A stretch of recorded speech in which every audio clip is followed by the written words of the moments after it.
Доброго времени суток, уважаемые зрители. Я хотел сказать вам то, что раньше мы анонсировали выход приложения Кяхтайм, и не получилось своевременно его реализовать из-за определенных технических трудностей. Сейчас мы эти все трудности преодолели, и на этой неделе планируем выход приложения, поэтому следим.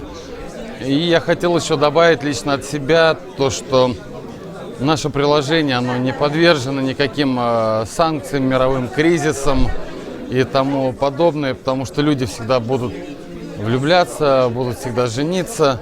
И эта тема будет актуальна до тех пор, пока существует человечество.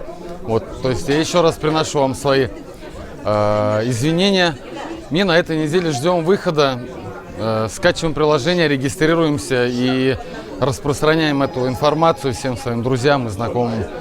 Всем хорошего настроения и успехов во всем. Спасибо за внимание.